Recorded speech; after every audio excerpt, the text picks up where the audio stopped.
கர்த்தருடைய பரிசுத்த நாமத்திற்கு ஸ்தோத்திரம். இன்னைக்கு நம்ம சங்கீதம் 90வது அதிகாரம் 7வது வசனத்தை தியானிக்க இருக்கிறோம். 90:7 ஜெபத்தோடு இந்த செய்திக்குள்ளே கடந்து சொல்லுவோம்.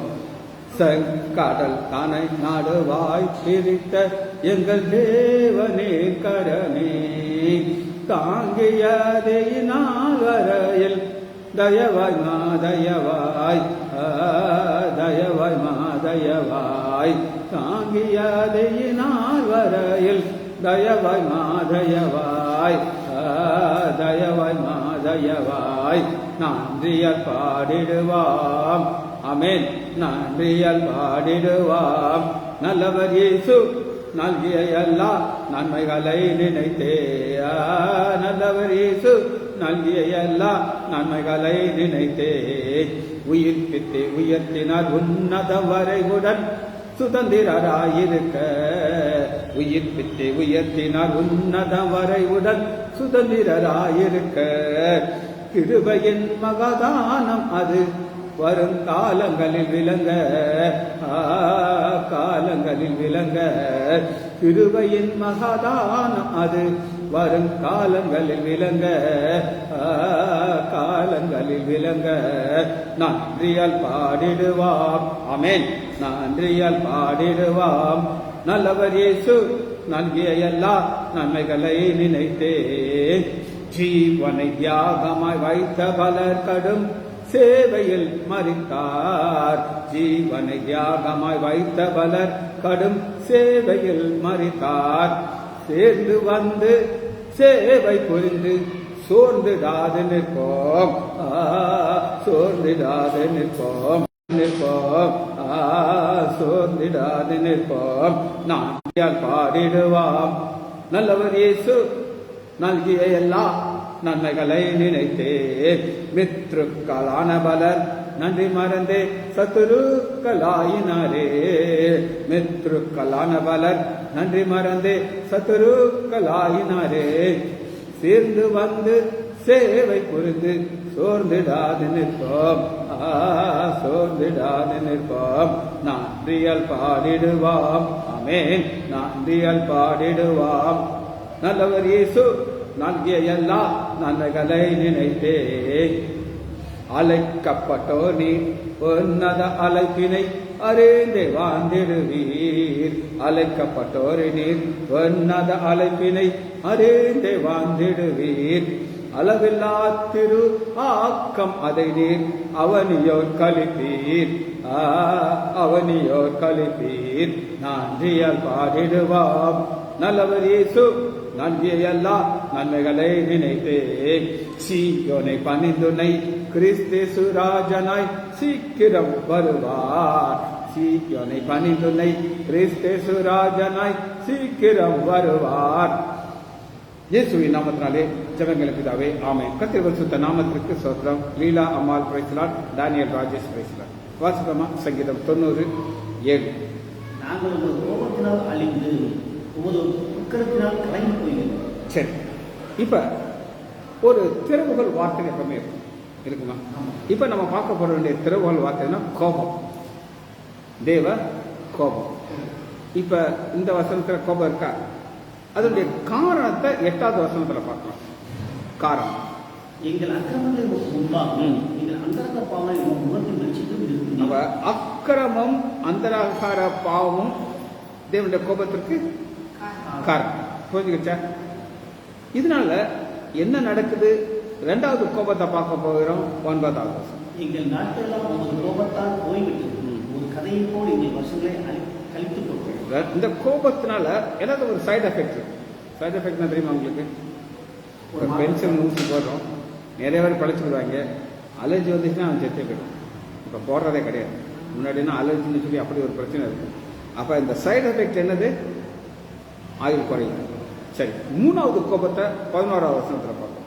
உமது கோபத்தின் வல்லமையையும் உமக்கு பயன்படத்தக்க விதமாய் உமது உக்கிரத்தையும் அறிந்து கொள்கிறவன் யார்? வல்லமை, பவர். அட்டம் பாம்புடைய பவர் எப்ப தெரிஞ்சது? அதுக்கு முன்னாடி தெரியுமா? அது அந்த வல்லமை பாம்பு போட்ட பிறகு தான் தெரிஞ்சது. இன்னும் அந்த எஃபெக்ட் அது குறையல. அப்ப இதனுடைய 11வது வசனத்துக்கு, அதாவது 3வது கோபத்திற்கு என்னதுன்னா ஒரு நாலேஜ். நாலேஜ் என்னது? அறிந்து கொள்ளுகிறவன் யார்? இந்த அறிந்து கொள்ளுங்கிறது ஒரு முக்கியமான ஒரு கான்செப்ட். இதை உங்களுக்கு புரியறதுக்கு ஒரு உதாரணம் சொல்றேன். என்னுடைய அண்ணன் ரஜுலன் லைசன்ஸ் மூத்தவர், அவர் சில தவறுகள் செய்வார். அப்பா அதை பிடிச்சி பயங்கரமாக கண்டிப்பார். நான் அதை பார்த்துக்கிட்டே இருக்கேன். ஓஹோ, இது செஞ்சேன்னா அப்பாவுக்கு பிடிக்காது, அதை செய்ய மாட்டேன். இது எப்போ தெரியுது? அவர் தப்பு பண்ணி அவர் மாட்டும் போது எனக்கு தெரிஞ்சிச்சு. அதனால நான் எப்பவுமே எங்கள் அப்பாவுடைய குட் புக்கில் இருக்கேன். புரியுது அவங்களுக்கு? இது ஒரு நாலேஜ். சரி, கடைசியாக 4வது ஒரு கோபத்தை பார்க்கிறோம். 13வது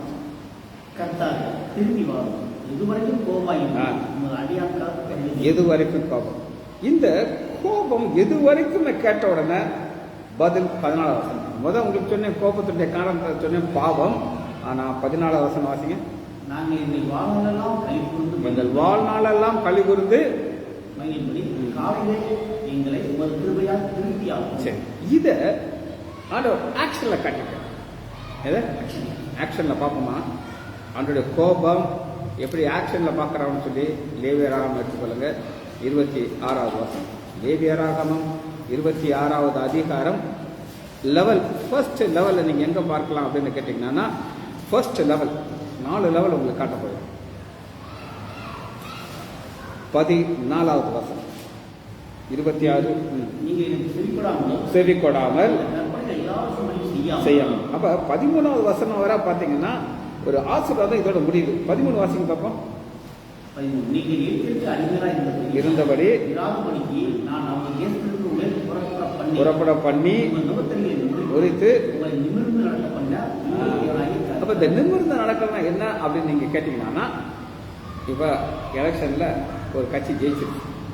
அவன் என்ன செய்வாங்க? அவன் கூட இருக்கணுக்கெல்லாம் அப்படி நான் தான் சீஃப் மினிஸ்டர் நினைச்சுக்கிட்டு இருப்பாங்க. ஜால்ராக்கெல்லாம் துண்டும். என்ன செய்யும்? அந்த தோத்தவங்க எல்லாம் தொங்கப்பட்டு. ஆனா ஆண்டவர் செஞ்சாரு, நான் தான் உங்களை நிமிர்ந்து நடக்க பண்ணனேன் அப்படின்னு சொல்லிட்டு. இப்ப ஃபர்ஸ்ட் கோபம் எப்ப வரும்னு கேட்டீங்கன்னா 14வது வசனத்தை எனக்கு செவி கொடாமல் இப்படி இருக்கும்போது 14வது வசனத்திலிருந்து கோபத்தை ஆரம்பிச்சிருச்சு. அது எதுவரை இருக்குன்னா 23வது வசனம் இருக்கிறார். நான் செய்யும் தண்டனையினால் நீங்கள் புறப்படாமல் எனக்கு எதிர்த்து நடந்தார். இப்ப ஒண்ணு சைலண்டா இருக்கு, இன்னொன்னு எதிர்த்து நடக்குது. இது 2வது கோபத்துடைய காரணம். 2வது கோபம் எங்க இருந்து ஆரம்பிக்குன்னா 24வது வசனத்திலிருந்து 26 வரை இருக்கு. சரியா? அது செகண்ட். 3வது 27 ஆரம்பிக்கும். இன்னும் நான் அர்த்தம் அதெல்லாம் முடிச்சாச்சு, இன்னும் செய்வேன். அப்ப இன்னும் செய்யும்போது ஆண்டவருக்கு இருக்கும் பயங்கரம் பவர் கொடுக்கும்.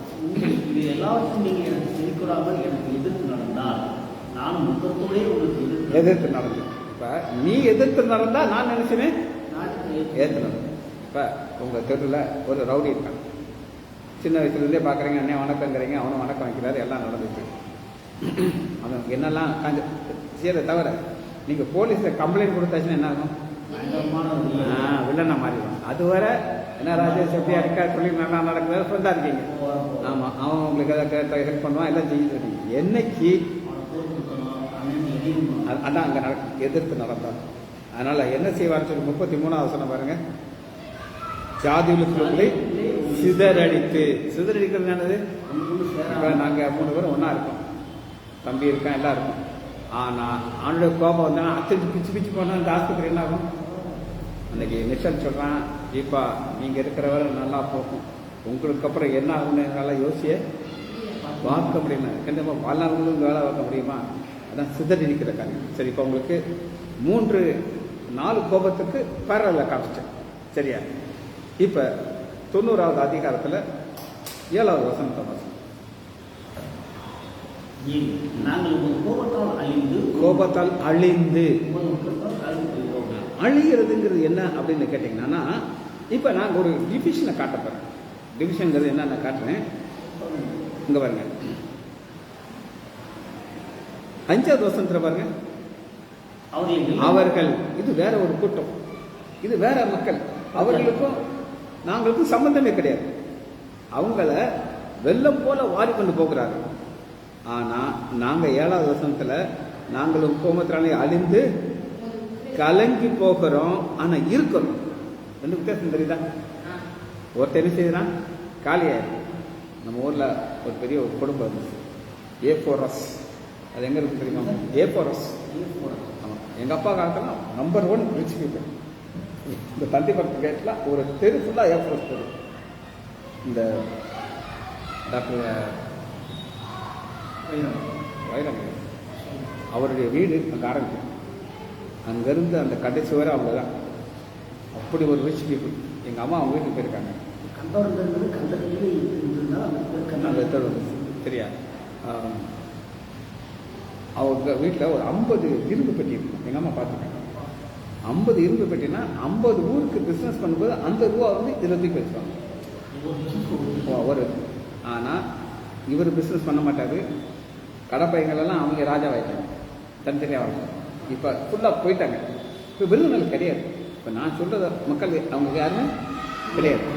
ஆனால் ஒரு சிலர் அப்படி ஸ்டாண்ட் ஆகி நிற்கிறாங்க, அதை ஓட்டிக்கிட்டு வர. அதான் வித்தியாசம், புரியுதா? அவங்க வெள்ளம் போல வாரிக்கொண்டு போகிறேன். ஆனால் நாங்கள்லாம் எப்படி இருக்கோம்? இன்னும் என்ன செய்யணும்? இருக்கிறோம். கலங்கி போகிறோம், கலங்கி போய் இருக்கிறோம், இந்த தான் இருக்கிறோம். சரியா? இது என்ன அப்படின்னு கேட்டீங்கன்னா, ஆண்டோடைய கோபம் எப்படி அழிக்குங்கிறதுக்கு ஒரு உதாரணம் காட்டுறது. ஆதியாகமம் 19வது அதிகாரம் 24வது 19.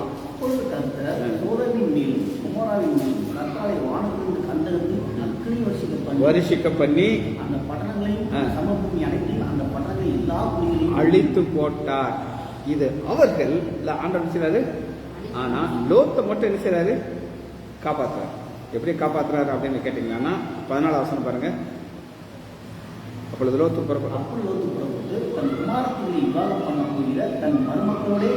மருமக்களோடு பேசி என்றார். அவனுடைய மருமக்கள் மாறி பார்வைக்கு அவன் பரியாசப்படுகிறதாக பண்றது. கேள்வி பண்றாங்க. ஏன்னா இவங்க அழிஞ்சிட்டு வந்தது கிடையாதுல, நம்ப மாட்டாங்க.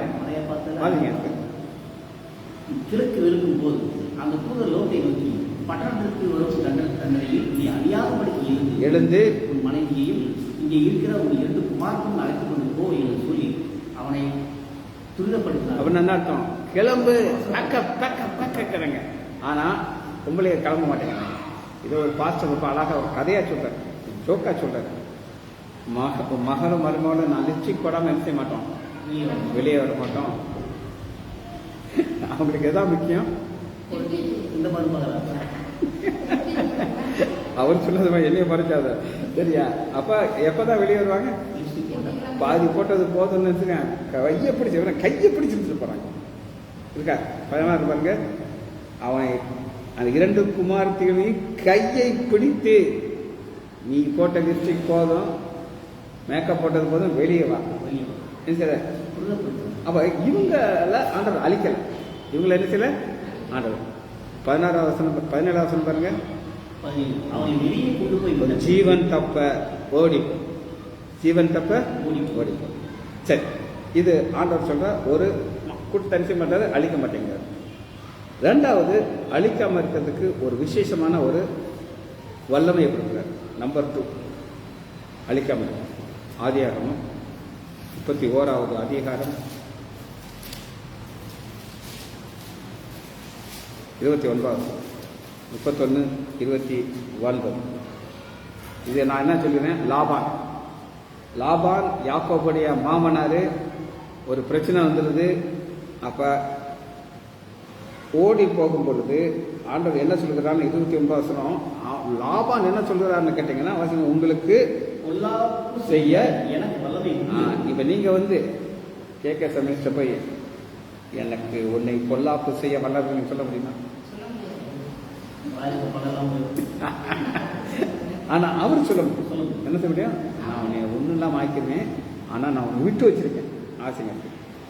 ஆனாலும் உங்கள் தகப்பனாகிய தேவன் யாக்கோபோடே நன்மையே அன்றி தீமை ஒன்றும் பேசாதபடி எச்சரிக்கை நேற்று ராத்திரி என்னோடு சொன்னார். பாத்தீங்களா? ஆண்டவர் ஒரு சிலருக்கு மாத்திரம் என்ன செய்வது தெரியுமா? ஸ்பெஷல் பாதுகாப்பு கொடுப்பார். என் பிள்ளை என்னுடைய சந்ததியில தான் வரணும். அதனால் செய்ய மாட்டார். சரி, 2 அழிந்து போகாமல் இருக்கிறத உங்களுக்கு காமிச்சிட்டோம். 3வது நம்ம ஒரு சேஃப்டி, பாதுகாப்பை நம்ம பார்க்கணும். அழியாத ஒரு காரியத்தை யாத்ராகமம் 3வது அதிகாரம் 1 வசனம். மோசே மீதியான் தேசத்து ஆசானாய் இருந்த தன் மாமனாகிய எத்ரோவின் ஆடுகளை மீட்டவன். அவன் ஆடுகளை வனாந்தரத்தின் பின்புறத்தில் ஓட்டி தேவ பருவமாகிய ஓரை மட்டும் வந்தான். தேவ பர்வதமாகிய ஓரேப். நீங்க ஓரேப் சர்ச்சுன்னு சொல்லி அத்தனை இடத்துல பேர் இருக்கு. ஓரேப் நீங்க பார்த்துருக்கீங்களா? ஓரேப்னு சர்ச் பார்த்துருக்கீங்களா? நான் பார்த்துருக்கேன், இருக்கு. அப்ப இதை அவங்க பேரை எடுத்துக்கிறாங்க ஓரேப். அடுத்த வாசம். அங்கே கர்த்தரின் தூதனானவர் வர். தூதனான வர்னா யார் சொல்லுங்க? இயேசு கிறிஸ்து. அதாவது பழைய ஏற்பாட்டில் அவர் தூதனாக இருக்கிறாரு, காட்சியளிக்கிறார். வருணவர் தூதன் வர, தூதனான வர் வர. ஒரு முட்செடி நடுவிலிருந்து உண்டான நின்று அவனுக்கு தரிசனமான முட்செடியில் நடந்து தரிசனம். இப்ப இந்த மோசே யார் அப்படின்னு கேட்டீங்கன்னா, அவர் எகிப்துல ராஜாவுடைய குடும்பத்துல பிறந்தவர். அவருக்கு அவ்வளவு சாஸ்திரங்களை கற்று அறிந்தவர். புரியுது உங்களுக்கு? எகிப்து தான் மோஸ்ட் பாப்புலரான சயின்டிஃபிக் டெவலப்மெண்ட். இன்றைக்கும் அந்த பிரமிடெல்லாம் யாராலும் கட்ட முடியாது. எப்படி கொண்டு வந்தாங்க, எப்படி ஒரு கல் மேலே ஒரு கல் வச்சாங்க. ஒரு பிபிசியில் ஒரு ஆர்குமெண்ட் நடக்கும்.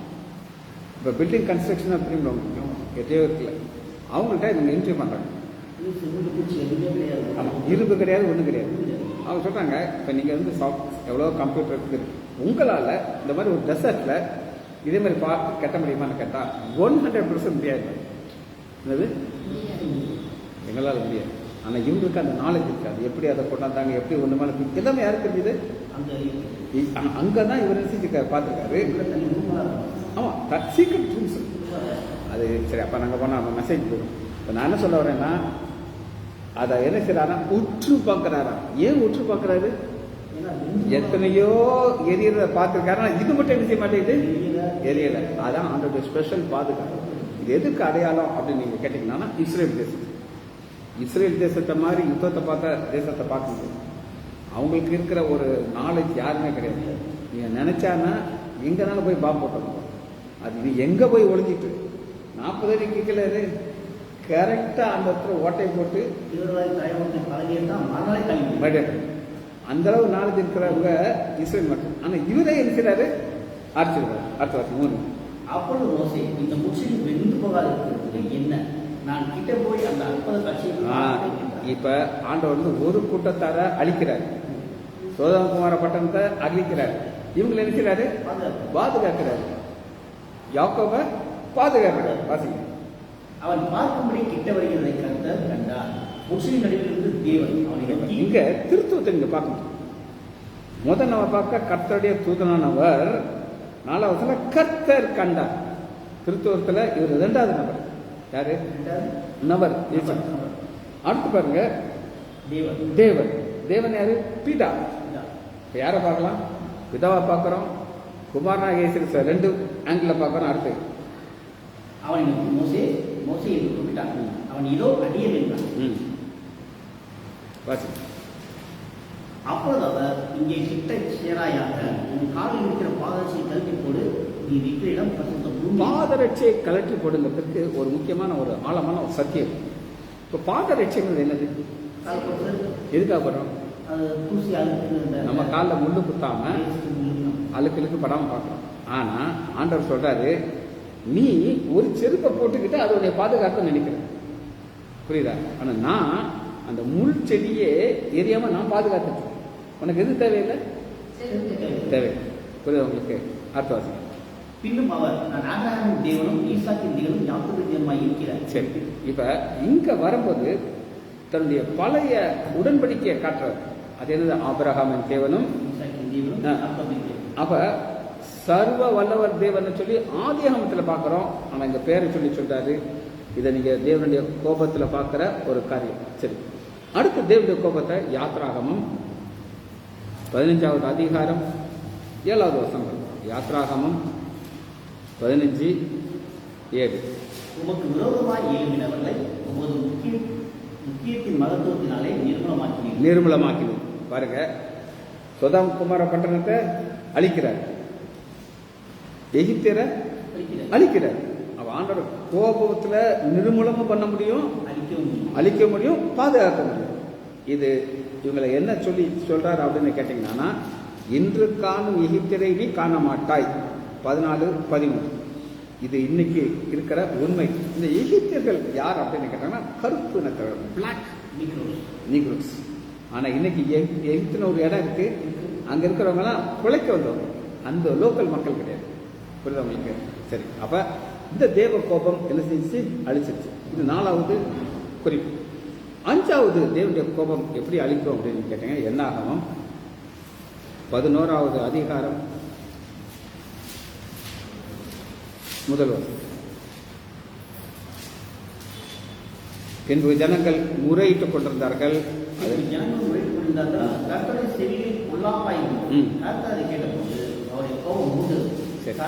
சில காரியங்கள் ஆண்டவர் கோபம் உண்டாகும். முறுமுறுக்கள்.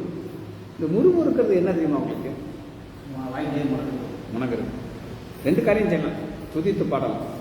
இப்ப நான் ஒரு பாட்டு பாடினேன், அந்த பாட்டுல யாராவது ஒரு அடியை சொல்லுங்க பார்ப்போம். எல்லாங்க தானே கேட்டேன், ஏன் தெரியாது? தமிழ்ல தானே பாருங்க. செங்கடல் தலை நடுவாய் பிரித்த எங்கள் தேவனின் கரமே தாங்கியதே இந்நாள் வரையில் தயவாய் மாதயவாய். இது கேட்கும்போது செய்வது. மித்ருக்கள் யாரு? பிள்ளைக. மித்ருக்களான பலர் நன்றி மறந்து சத்துருக்களாய். நல்லா இருக்கு. நான் எவ்வளவு கஷ்டப்பட்டிருக்கேன் பிராக்டிஸ் பண்றேன். எவ்வளோ முயற்சி எடுத்து பாடி பாடி பாடி உயிர்ப்பித்தே உயர்த்தினார் உன்னதம் வரை உடன் சுதந்திரராயிருக்க. இருவை அவ்வளவுதான் நான் சொல்றது, நம்பர்லாம் கிடையாது. ஜீவனை தியாகமாய் வைத்த பலர் கடும் சேவையில் மறித்தார். சேர்ந்து வந்து சேவை புரிந்து சோர்ந்து நாட்டு நிற்போம். ஒருத்தரெல்லாம் மறிச்சிட்டாங்க, நம்ம என்ன செய்யணும்? அடுத்த ஒரு அடி அழைக்கப்பட்டோம். நம்மளும் அழைக்கப்பட்டோம் உன்னத அழைப்பினை அறிந்தே வந்துடுகிறோம். அளவில்லாத திரு ஆக்கம் அதை அவனையோருக்கு அளிப்பது. கம்தான் இல்லையா? இப்ப புரியுதா? பாடும்போது ஏன் புரியல? நீங்க என்கிட்ட யோசிச்சுருப்பீங்க, லூஸ் மாதிரி பாடி. புரியுதா உங்களுக்கு? கடைசி பார்த்தீங்க, சி யோனை பண்ணி துணை கிறிஸ்தேச ராஜனாய் சீக்கிரம் வந்துடுவார். சீக்கிரமா வந்துடுவார்.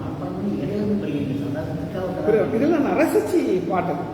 இதுல சந்தோஷம் கிடைக்கும், இதுல முறுமுறுக்கிறத கோவம். என்ன நடந்துச்சு அப்படின்னா, பாளையத்தில் கடைசியில் பட்சித்து போட்டது. ஆனா அது ஆஃப் பண்றதுக்கு ஜெபம் வேணும். 2வது வசனம் பாருங்க. அப்பொழுது ஜனங்கள் மோசையை நோக்கி கூப்பிட்டார். மோசை கர்த்தரை நோக்கி விண்ணப்பம் பண்ணினார். உடனே அக்கினி அழிந்து போயிடுச்சு. ஜெபம் ஆண்டவருடைய கோபத்தை நிப்பாட்டும். இது 5வது. 6வது என்ன ஆகமம் 12வது அதிகாரம் 9வது. கர்த்தருடைய கோபம் அவர்கள் மேல் மூண்டது, அவர் போய்விட்டார். மோசே விரோதமாக 1 வசனத்தை வாசிப்போமா? எத்தியோப்பியா பண்ணி வாசிக்க ஐயக்கா. கடைசி நாள்ல சொல்ற வாசி ஒருக்கா சத்தத்துக்கு அப்ப நாளைக்கு ஊருக்கு போயிடுவாங்க. 12:1 என்ன ஆகமா பரட்டாவோட உட்காந்து. இந்த எத்தியோப்பிய ஸ்திரீனா என்ன கலர்ல இருப்பாங்க? கருப்பு கலர்ல. இவங்கெல்லாம் ரோஸ் கலர். என்ன கலர்? ஆமா, எல்லாரும் அக்கா எல்லாரும் ரோஸா இருக்காங்க. கருப்பு கலர்ல ஒரு பொண்ணு உள்ள வந்தானா இவங்களுக்கெல்லாம் டென்ஷன் ஆயிட்டாங்க. என்னடா இங்க போய் கூட்டிட்டு இருக்காரு மோசம். இது வந்து குடும்ப பிரச்சனை. என்ன பிரச்சனை? இப்ப இவங்க குடும்ப பிரச்சனைய சபை பிரச்சனையா மாத்துறாங்க. அதான் அவங்களுடைய டெக்னிக். ஆகையால் மிரியாமும் ஆரோனும் அவன் விவாகம் பண்ண எத்தியோப்பியா தேசத்து நிமித்தம் அவனுக்கு விரோதமாக. பாத்தீங்களா, இது குடும்ப பிரச்சனை தானே. எங்க வந்து சபைக்கா மாறிடுச்சு.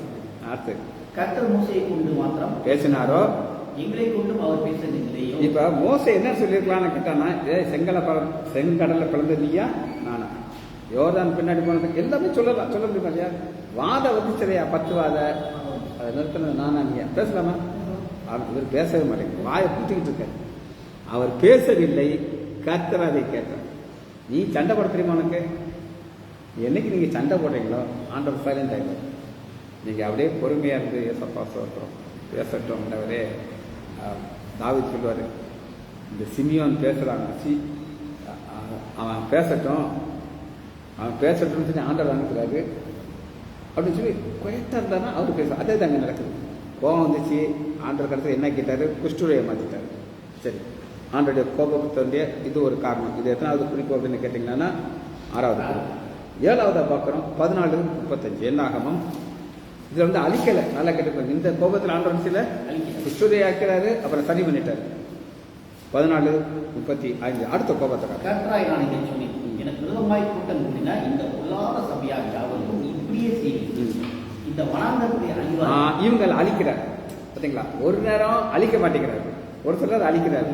ஏன்னா அவர் தான் டிசிஷன், அவர் தான் அவர்கிட்ட போய் கேட்க முடியாது. ஏன் ஆண்டவரே மீதியாக மட்டும் குஷ்டத்தை கொடுத்து ஸ்டடி பண்ணிட்டீங்க, இவங்களுக்கு ஏதாச்சும் பண்ணி கொடுக்கலாமா பேச முடியும். ஆனால் அழிச்சிடாரு. ஆனால் 2 பேர் அழியாம அழிச்சிட்டாங்க. 30வது பாருங்க. எப்புனையின் குமாரனாகிய காலேப், நூனின் குமார் யோசுவா தவிர 2 பேர் மட்டும் நினைச்சுவாங்க தேசத்துக்குள்ள போவாங்க. இது 7வது குறிப்பு. சரி, 8வது குறிப்பு பார்ப்போம். 16:30 என்ன ஆகும்? 16:30 புதிய காரியத்தை இதை நம்ம பல முறை தியானிச்சிருக்கணும். கோராகு புத்திரர் ஆண்ட விரோதம் முறுமுறுக்கிறாங்க, மோசைக்கு விரோதம் நம்ம போறாங்க. அதனால பூமி 2ஆ பழக்குது, எல்லாம் கும்பலாக உள்ள போயிருக்கு, அழிஞ்சிடறாங்க. ஆனால் கோராகுடைய குமாரர்கள்லாம் நினைச்சாங்க, பிள்ளைலாம் தப்பிச்சுக்கிட்டாங்க. 26:11 என்ன ஆகணும்? ஒரு கூட்டம் தப்பிச்சுக்கிட்டாங்க. 26:11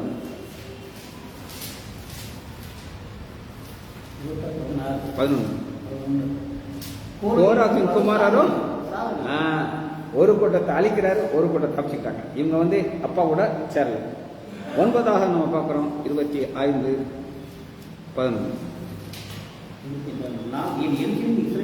எரிச்சல். இந்த எரிச்சல் எப்போ வரும்? நான் உங்களுக்கு சொல்லிட்டேன். ஒரு பிரச்சனை என்னது? ஒரு புருஷன் இருக்கான், அவன் ஒரு பக்கத்து ஒரு பொண்ணுகிட்ட போய் பேசினா கொண்டாட்டி பிடிக்குமா பிடிக்காதா? சரி, அவனுக்கு 70 வயசாயிடுச்சு. 70 வயசு கிழவன் தானே, அப்பயே கொஞ்சம் வயசுலன்னா ரைட்டு. 90 வயசுல அது என் புருஷன். அதான் ஆண்டவர் சொல்றது, ஏன் பிள்ளைங்க நீ வேற எங்கேன்னு சொல்லக்கூடாது, கோப்படாது. வாசிங்க.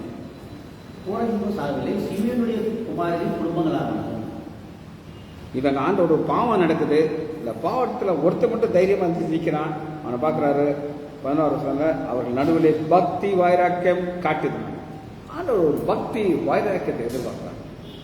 அந்த பக்தி வைராக்கியம் என்பது அவனுடைய கோபத்தை அது குறைச்சிது. சரியா? கடைசியாக ஒரு காரியத்தை பார்த்து முடிக்க இருக்கிறோம். 32:13